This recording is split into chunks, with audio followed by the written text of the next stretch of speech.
నేటి పునీతులు పునీత పేతురు మరియు డయోనీసియమ్మ గారు.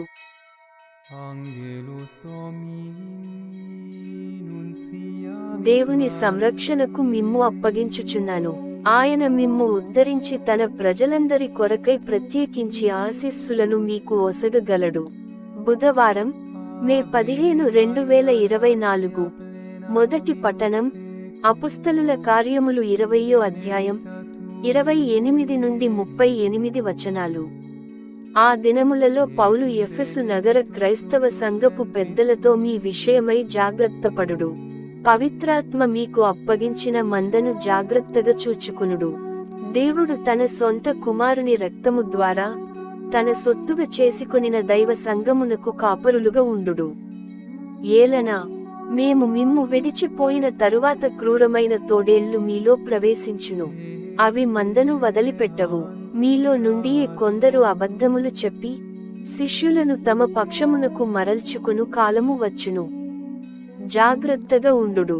3 సంవత్సరముల పర్యంతము నేను రేయింబవళ్ళు మీలో ఒక్కొక్కరికి బోధించుచు కన్నీరు కార్చితినని మీరు గుర్తుంచుకునుడు. ఇప్పుడు దేవునికి ఆయన కృపా వాక్యమునకు మిమ్ము అప్పగించుచున్నాను. ఇదియే మిమ్మలను నిర్మించుచు శుద్ధులైన వారందరిలో వారసత్వమును కల్పించును. ఎవరి వెండినైనా బంగారమునైనా వస్త్రములనైనా నేను ఆశింపలేదు. నేను ఈ నా సొంత చేతులతోనే పనిచేసి నాకు నా సహచరులకు కావలసిన దానిని సమకూర్చియుంటినని మీకు తెలియనుగదా. పుచ్చుకొనుట కంటే ఇచ్చుట ధన్యము అని ప్రభు యేసు చెప్పిన మాటలను జ్ఞాపకముంచుకొని కష్టించి కృషి చేయుట ద్వారానే బలహీనులకు సహాయపడవలెనని నేను అన్ని విషయములలో మీకు ఆదర్శము ఇచ్చితిని అని పలికెను.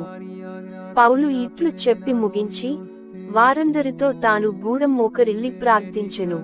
వారు వీడుకోలు సూచనగా పాలును కౌగిలించుకొనుచు ముద్దు పెట్టుకొనుచు అందరును కన్నీరు కార్చిరి. మరల వారు ఎన్నటికీ అతనిని చూడబోరని అతడు చెప్పిన మాటలను తలంచుకొని వారు కంటికి మింటికి ఏకధారగా ఏడ్చిరి. అంతట వారు ఓడవరకు అతనిని సాగనంపిరి. ఇది ప్రభువు వాక్కు.